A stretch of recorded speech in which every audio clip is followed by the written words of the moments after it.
Nós vamos ver agora um pouquinho sobre a condução do calor. Nós já vimos o que é temperatura, já vimos um pouquinho sobre o que é calor, agora nós vamos ver as formas de transmissão dessa energia.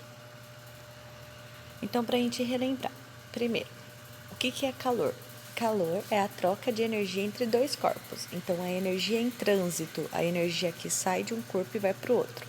Lembrando que a energia sempre sai do corpo com maior energia, que é o corpo mais quente, para o de menor energia, que é o corpo mais frio. Então, ele vai do quente para o frio. Então, o calor é a energia do mais quente para o mais frio. Ou, para rimar, o calor é a energia da mais quente para a mais fria. O calor pode ser medido em calorias, que é o cal, ou em joules, que é o J, tá? Então, quando a gente vai ver, por exemplo, a embalagem de um alimento, a quantidade de energia daquele alimento é dada em caloria ou em joule. Normalmente é dado das duas formas. Então, joule e caloria são as unidades de medida de calor. Segundo, o que é a temperatura? Vocês responderam isso na atividade anterior, responderam corretamente que a temperatura é uma grandeza física que mede o grau de agitação das moléculas. E ela é medida em graus Celsius, em Kelvin ou em Fahrenheit. Então, a temperatura não é igual a calor, tá? O calor é a troca de energia e a temperatura é a quantidade de agitação de uma molécula, quanto essa molécula está agitada. Terceiro, calor sensível. O que é calor sensível? É o calor, a energia suficiente para variar a temperatura de um corpo sem que o seu estado físico varie. Então, eu posso aumentar ou diminuir a temperatura, mas aquela substância continua no mesmo estado físico. Ou seja, se ela está sólida, ela continua sólida, se ela está líquida, ela continua líquida, e se ela está gasosa, ela continua gasosa, tá? E o calor sensível, ele tem uma equaçãozinha que depende do calor específico, que é o Q igual a M vezes C vezes T. O Q é a quantidade de calor, é a energia, né? Igual a massa, que é M, vezes o calor específico, vezes a temperatura. A gente vai falar um pouquinho mais sobre o calor sensível e o calor específico nos próximos slides. O quarto é o calor latente. O calor latente é a energia necessária para variar o estado físico do corpo sem variar a temperatura dele. E o calor latente depende da quantidade de energia e da massa. E o Lzinho ali, que é uma constante igual ao calor específico. Então, o calor específico, que é o C, e o L, que é o calor latente, a gente sempre tem uma tabelinha informando. Por quê? Porque o calor específico e o calor latente depende do material. Então, o ferro vai ter um determinado valor, o aço vai ter outro valor, a areia vai ter outro valor e a água vai ter outro. Então, essas duas são constantes, porque elas sempre são iguais para materiais iguais. Então, normalmente, o exercício dá para mim esse valor, ou aparece numa tabela o valor dentro do meu exercício, tá? Então, calor sensível não varia estado físico, no calor latente eu estou variando o estado físico. Lembrando que os nossos estados são sólido, líquido e gasoso. Então, a equação fundamental da calorimetria que eu acabei de passar no slide anterior. A equação do fundamental da calorimetria é essa, deixa eu voltar aqui, do terceiro, que é o calor sensível, tá?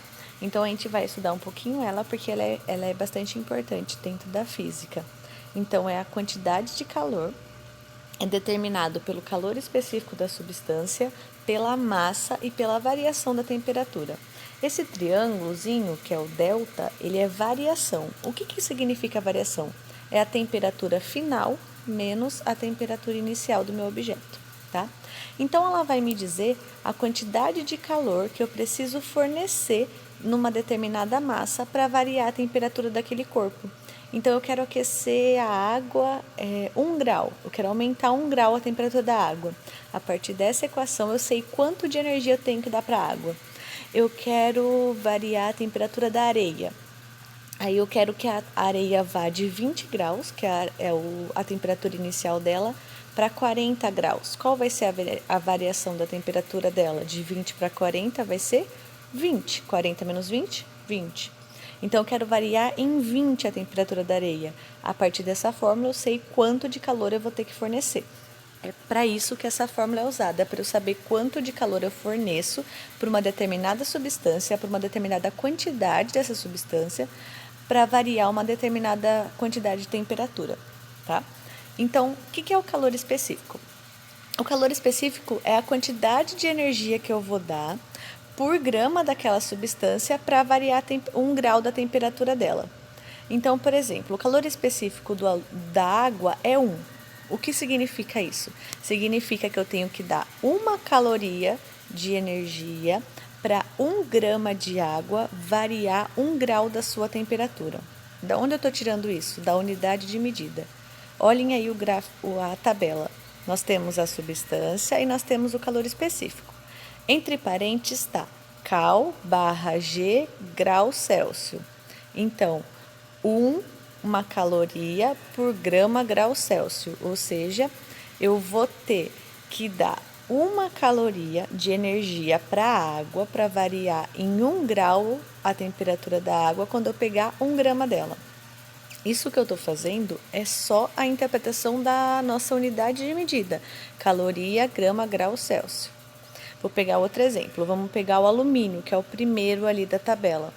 O alumínio eu tenho que fornecer 0,219 calorias para variar 1 grau da temperatura do alumínio quando eu tenho 1 grama de alumínio. Vamos pegar o cobre.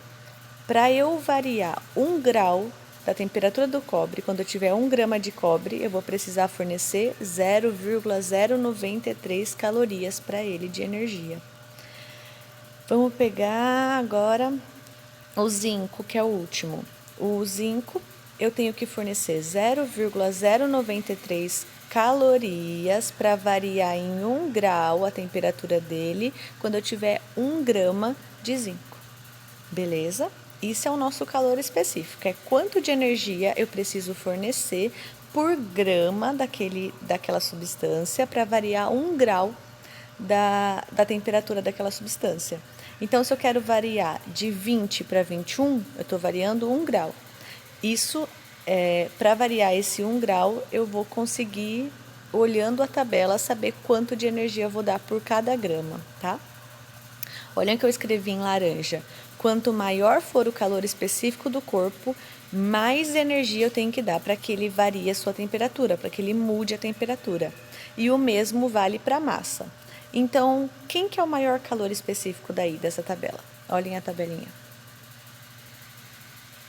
O maior calor específico é a água, porque o calor específico dela é 1. Ou seja, se eu pegar água e qualquer uma das outras substâncias e comparar, quem eu tenho que dar mais energia por grama para variar 1 grau a temperatura? Para a água. Quanto maior o calor específico, mais energia eu tenho que dar para variar a temperatura. Então, a água é uma substância que eu tenho que dar muita energia até ela mudar de temperatura. Mas vamos olhar agora o zinco, que, se não me engano, é o menor. Não, o menor ainda é o chumbo. Vamos ver se tem outro menor. Não, acho que é o chumbo, né? O chumbo e o ouro estão empatados. Para variar a temperatura do chumbo e do ouro, a quantidade de energia que eu tenho que dar é muito baixa em relação à água. Percebam que eu vou aquecer água. A água demora para aquecer, né? Eu deixo lá no fogo, ela demora. Agora, se eu colocar um pedaço de chumbo no fogo, será que ele vai demorar o mesmo tanto que a água para começar a aumentar a temperatura? Não, porque o calor específico dele é menor. Ele precisa de menos energia para ter a sua temperatura variada. Olha que legal. Depois a gente vai aplicar isso, tá?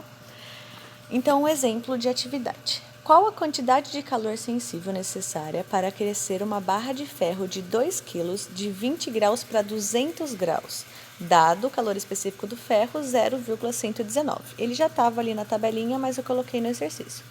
Então, esse exercício é só de substituição de informação na fórmula. Então, a quantidade de calor eu quero saber. Qual é a quantidade de calor? Então, eu quero descobrir. O calor específico, o exercício me deu, é 0,119. A variação da temperatura eu tenho que calcular. Então, qual é a temperatura que eu quero chegar? É 200. E qual é a temperatura que ele está? Qual é a temperatura do meu ferro inicial? 20. Então, a variação da temperatura vai ser 180. E qual é a massa que eu vou usar de ferro para aquecer? 2 quilos. Então, eu quero fazer 2 quilos de ferro chegar a 200 graus, sendo que ele está só com 20 graus. Quanto de energia eu vou ter que dar? Então, substitui na fórmula e o resultado vai dar 42.840 calorias. Essa é a resposta. Bem fácil, né? Então, ali entre parênteses, na segunda linha, tá a temperatura final menos a inicial. Lembra, a variação de temperatura é a temperatura final menos a inicial. 200 menos 18, 180. A massa, 2.000 gramas, porque está dado em gramas, não em quilos. E o calor específico, 0,119. Como que eu sei que eu preciso transformar em gramas o quilo? Porque olhem o calor específico do ferro. Tá vendo que depois do caloria é G? Esse G é grama. Se tem grama no calor específico, a massa também precisa ser em gramas do meu exercício, tá? Eu não posso ter duas unidades de medidas diferentes para a mesma grandeza. Se a temperatura está em graus, vai ser toda a temperatura em graus Celsius, desculpa. Se a massa está em grama, todas as massas têm que ser em grama. Se o calor está em caloria, tem que ser todos os valores de energia em caloria, tá? Então, se eu tenho grama em um e quilo no outro, os dois estão falando de massa, eu vou ter que mudar um dos dois. Nesse caso, a gente mudou de quilo para grama. Beleza? Então, esse é um exemplo de aplicação. Aí, no final, lá, o resultado está dado de duas formas, em caloria e em quilocaloria. Vamos lembrar o que é quilo? Quando vocês entram lá, por exemplo, no Instagram de uma pessoa e você vê que a pessoa tem 100k de inscritos, o que esse K significa? Vocês vão saber que esse K significa que ela tem 100.000 inscritos. Então, vocês conseguem relacionar o K ao 1.000. Mas como que eu leio K? K não é K, K é quilo. Então, quando eu leio lá quantos seguidores a pessoa tem, na verdade eu deveria ler que ela tem 100 quilos de seguidores. É estranho, mas é isso mesmo. Então, quando eu falo que eu tenho 1k de seguidores, eu estou falando que eu tenho 1 quilo de seguidores. E quanto é 1 quilo? É 1.000.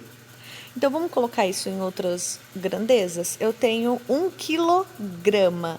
Quantos gramas eu tenho? Se quilo é 1.000, eu tenho 1.000 gramas. Eu tenho 2 quilogramas. Quantos gramas é? 2.000 gramas. Outro exemplo. Eu vou andar 1 quilômetro. Quantos metros é 1 quilômetro? 1.000. 1 quilômetro. Tá? Quilo é sempre 1.000. Vou andar 2 quilômetros, então vou andar 2.000 metros. Tá? Então, o K sempre significa 1.000. Então, como que eu passei ali no exercício de 42.840 calorias para 42,84 quilocaloria? Eu dividi por 1.000. Dividindo por 1.000, achei o valor em quilocalorias. Normalmente, a quantidade de calorias que a gente mexe são quantidades altas. Então, é possível que a maioria dos exercícios que a gente faça seja em quilocalorias, não em calorias. Mas sempre lembrem que quilo é 1.000, tá? Se você achou o exercício em caloria, mas a resposta lá nas alternativas está em quilocaloria, divide o seu resultado por 1.000. Se tiver ao contrário, multiplica por 1.000, beleza? Então, aplicando o calor específico no nosso dia a dia. Então, uma curiosidade, por que quando a gente vai na praia, a água ela é fria durante o dia e à noite ela está mais quentinha? Ou a areia está mais quentinha durante o dia e durante a noite ela é muito fria? Isso acontece por causa do calor específico dos dois. Então, vamos olhar na tabela do lado. O calor específico está dado em calorias por grama grau Celsius. O que significa que é a quantidade de energia que eu vou dar por grama para variar 1 grau da temperatura daquela substância, igual a gente falou anteriormente. Qual é o calor específico da areia? 0,2 cal/grama grau Celsius. Qual é o calor específico da água? 1 cal/grama grau Celsius. O calor específico da água ele é bem alto. O que significa isso? Significa que eu vou dar mais energia para a água variar a sua temperatura. O calor específico da areia ele é bem baixo em relação à água. Isso significa que para eu variar a temperatura da areia, eu vou ter que dar menos calor. Então, como que isso explica a variação da temperatura da água e da areia lá na minha praia durante o dia e durante a noite? Então, vamos pegar de dia. O que vai acontecer? De dia, o sol está iluminando, está aquecendo, desculpa, tanto a água quanto a areia da praia. A água, ela tem um calor específico alto, então o sol vai ficar aquecendo, aquecendo, aquecendo e a temperatura dela vai se manter. Vai aquecendo e a temperatura dela vai se manter. Ela vai demorar um dia inteiro recebendo energia para conseguir variar a sua temperatura e ficar mais quentinha. Já a areia, ela vai receber energia e vai variar a temperatura. Vai receber energia e vai variar a temperatura. Porque um pouquinho de energia que ela receba, ela já tem a sua temperatura variada. Então, de dia, a areia esquenta muito, porque ela está recebendo uma quantidade suficiente para variar a temperatura. Só que ao mesmo tempo que ela recebe essa energia e já muda a temperatura, ela para de aquecer, ela perde essa temperatura muito fácil. Então, à noite, a areia está fria.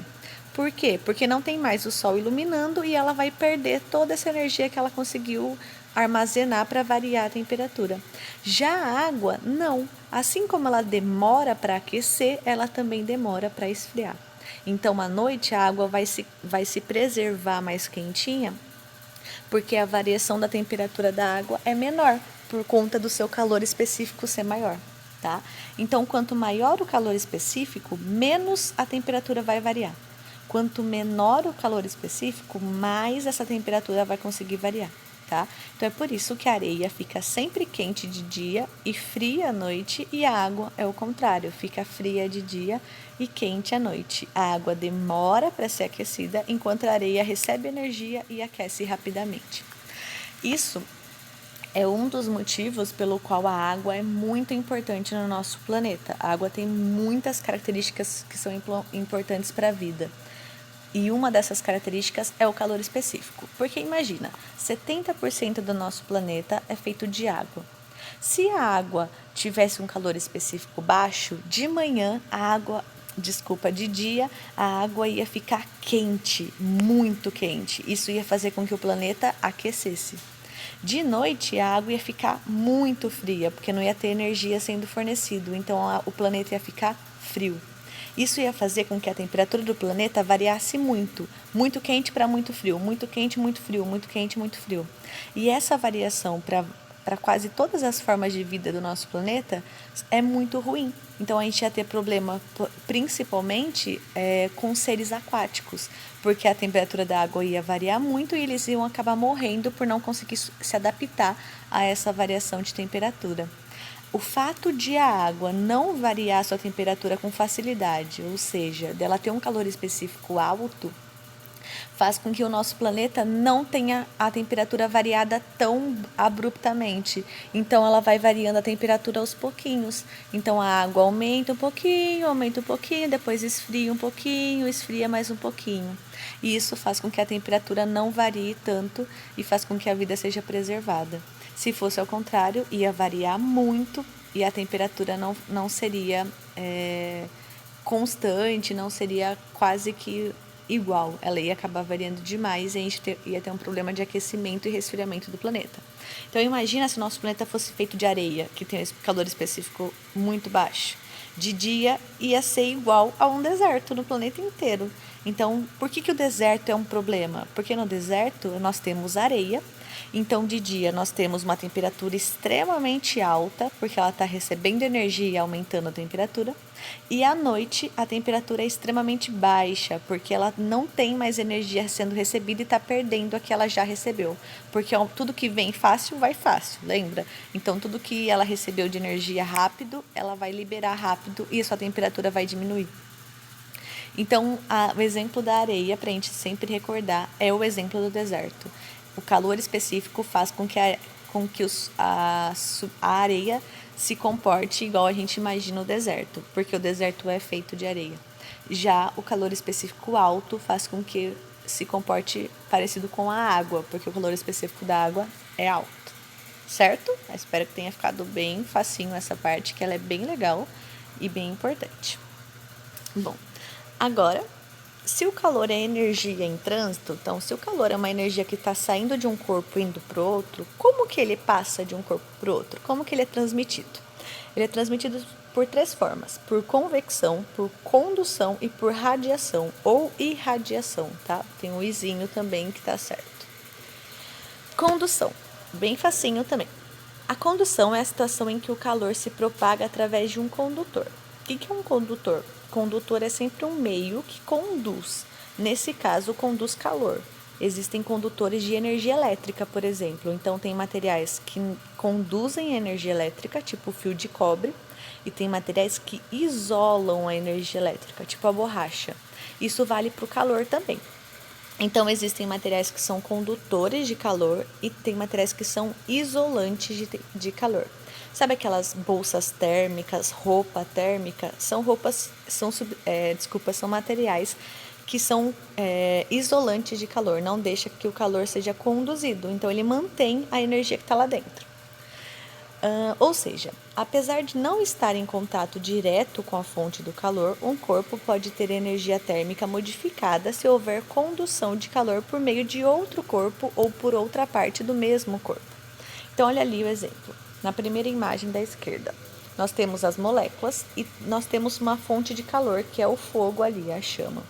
As moléculas que estão perto da chama estão muito agitadas.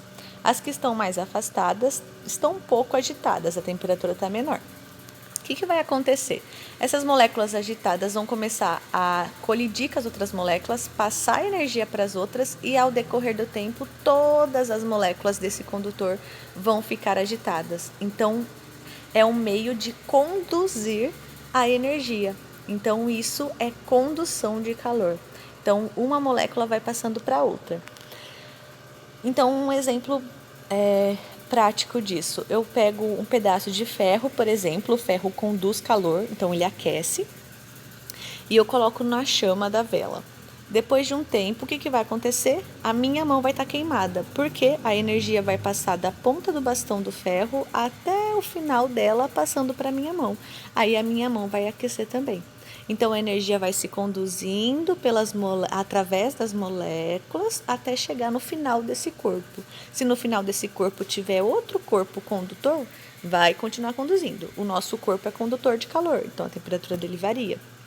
Então, se a gente coloca a nossa mão numa chama, uma hora pode colocar a pontinha do dedo, uma hora a mão inteira vai estar quente, porque a energia vai sendo conduzida, tá? Isso é o mais fácil, condução. Próximo, a irradiação. Esse acho que é o mais comum no nosso planeta, né? A irradiação é uma forma de transmissão de calor em que há propagação de energia térmica. Dessa maneira, não há necessidade de um meio material para acontecer o transporte, pois o calor se propaga através de ondas eletromagnéticas. O que isso significa? Na condução, a gente precisa de um meio. Que meio é esse? Um material condutor. Através do material condutor, a energia vai sendo transmitida. Agora, na irradiação, a gente não precisa desse condutor. A gente vai propagar energia através das ondas eletromagnéticas. E é interessante porque as ondas eletromagnéticas, ela não se propaga por um material, ela se propaga por qualquer lugar. Pode ser, inclusive, no vácuo. Então, quem irradia calor para a nossa Terra? O Sol. Entre o Sol e a nossa Terra tem alguma coisa? Não. E como que o calor consegue chegar ali? Porque o calor é uma onda eletromagnética, então ela não necessariamente precisa de um meio para se conduzir. Então o calor consegue se propagar pelo vácuo, pelo espaço vazio e chega até o corpo que a gente quer. Então, o exemplo da esquerda é uma mão se aquecendo na fogueira. Você precisa encostar na chama para se aquecer? Não, porque o calor vai se propagar até chegar na sua mão, tá? Nesse caso, a gente tem um meio condutor, que é o ar. Lá no exemplo do Sol e a Terra, a gente já não tem mais o meio condutor. Ele vai se propagar em nenhum meio, porque a energia ela não precisa de um meio para se propagar, tá? Isso é o contrário, por exemplo, do som. O som é uma onda mecânica E uma onda mecânica significa que ela precisa um corpo passar para outro, que passa para outro, que passa para outro. Então eu estou falando com vocês. Então a minha voz está fazendo com que o ar se movimente. Esse movimento do ar vai passando para outro ar, vai passando para outro ar e todo o ar vai se movimentar até chegar, se vocês estivessem aqui, no ouvido de vocês. Então ia movimentando o ar, vibrando o ar, até bater na orelha de vocês e lá dentro movimentar o tímpano, por exemplo, movimentar a água que tem dentro da cóclea. Então ele ia movimentando. O som é um tipo de onda que precisa de um lugar para se conduzir. Então, se eu gritar com você num lugar em que não tenha ar, por exemplo, ou não tenha nada, você não vai ouvir minha voz, porque o ar vai parar. O som vai parar. Ele não vai ter por onde passar. É como se eu tivesse quebrado a ponte que conecta a minha voz, o meu som, à sua orelha. Já as ondas eletromagnéticas, elas não precisam de um meio para se propagar. Exemplo de onda eletromagnética, nós temos o micro-ondas, que é o tipo de onda que existe dentro do seu forninho. Nós temos o ultravioleta, nós temos o infravermelho, que é as ondas de calor, que é a onda que vem do sol. Nós temos as ondas de rádio, nós temos as ondas de TV. Esses tipos de ondas são eletromagnéticas, então elas são transmitidas sem a necessidade de um meio para ser transmitido, tá? E é por isso que o calor do sol chega na Terra, é por isso que o calor de uma fogueira chega até sua mão sem você encostar na fogueira. Então, voltando lá, na condução eu tenho que ter contato direto com o condutor. Então, o calor vai passar por esse condutor. Se esse condutor para de existir, não é mais condução. Aí, quando eu não tenho o meio para se propagar, o calor vai continuar sendo propagado, só que agora vai ser por irradiação. Então, a condução acontece quando eu tenho um condutor e a irradiação acontece quando eu não tenho. De qualquer forma, o calor vai ser propagado, vai ser transmitido, tá? E a última é a convecção, que tem menos aplicações práticas, mas ela acontece muito. Então, a convecção, essa forma de transmissão de calor se estabelece a partir de movimento de massa fluida, trocando de posição. O ar quente tem moléculas mais agitadas, olha que importante, ó. Eu tenho um ar quente, eu aqueci o ar. O que acontece com as moléculas do ar que está aquecido? Elas são mais agitadas. Se elas estão mais agitadas, elas ocupam um espaço maior. Então, o que acontece com o volume que elas ocupam? Aumenta. Quando o volume é maior, o que acontece com a densidade? Diminui. Então, ar quente, coisas com temperaturas maiores, têm densidade menor. E o ar quente, o ar frio é o contrário. Então, o ar frio vai ter as moléculas menos agitadas, elas vão ocupar menos espaço, ou seja, o seu volume vai ser menor, logo a sua densidade é maior. Lembra da regrinha da densidade lá do óleo e da água? O mais denso desce e o menos denso sobe. Quem é menos denso, o calor, as moléculas quentes ou as moléculas frias? As moléculas quentes. Se as moléculas quentes são menos densas, elas vão para cima e as frias vão descer. Então, por exemplo, eu estou tomando banho num espaço bem aberto e o chuveiro que está caindo água em mim está bem quentinho e lá fora está frio. Em volta do chuveiro está frio, o ar está gelado. O que vai acontecer? O chuveiro vai esquentar o ar em volta dele. Só que esse ar não vai ficar embaixo, ele é menos denso, o ar quente vai subir. O ar quente subindo vai manter quente lá em cima e lá embaixo onde eu tô vai continuar frio. Por isso que é bom a gente fechar o banheiro quando a gente está num dia gelado. Por quê? Porque o ar quente vai subir, o ar frio vai descer, vai ser esquentado e vai subir. Aí, de novo, o ar frio lá embaixo vai ser esquentado e vai subir. Até uma hora que não tenha mais ar frio e todo o ar à minha volta tenha sido aquecido. Agora, se eu tô com a janela aberta, com a porta aberta, vai continuar entrando o ar quente e é o ar quente que fica lá embaixo. Então, aonde eu tô, que é na parte de baixo, vai sempre ficar frio. E a parte de cima, quentinha. Olha só que louco. Então, sempre tem que fechar as portas e as janelas Porque senão pode ligar o chuveiro no mais quente, que a hora que você colocar a mão para fora do chuveiro, você vai sentir frio, porque o ar quente vai subir e não vai ficar perto de você. O mesmo vale e o mesmo explica o ar condicionado. Então, por que o ar condicionado fica lá em cima quando eu tô na minha casa? O que acontece? O ar quente está lá em cima, né? E quando eu coloco o ar condicionado, eu quero que tudo fique frio. O ar quente está lá em cima, eu preciso de algo lá na parte de cima que esfrie esse ar. Quando esse ar é esfriado, ele desce. Aí tudo que tiver de ar quente lá embaixo vai subir. O ar condicionado resfria e esse ar desce, até o momento em que toda a minha sala esteja fria. Agora, se eu coloco o ar condicionado embaixo, o ar quente está lá em cima, porque ele sobe. Aí eu não vou conseguir resfriar meu cômodo, vai demorar muito mais. Por isso que o ar condicionado fica na parte de cima da parede, porque o ar quente fica na parte de cima e ele precisa ser resfriado.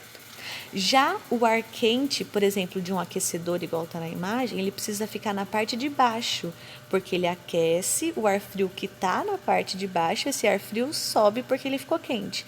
Aí ele aquece mais o outro ar frio que está lá embaixo, ele sobe e ele vai conseguindo esquentar todo o ar frio que fica na parte de baixo, tá? Outro exemplo de onde isso acontece é nas panelas. Por que a panela consegue aquecer o alimento, por exemplo, a água, completamente? Porque a água fica quente lá embaixo e sobe, e a água fria desce, é esquentada e sobe. Então vai ficar nesse ciclo até que a temperatura se iguale. Mesma coisa com o ar-condicionado, mesma coisa com o aquecedor. Olha que legal.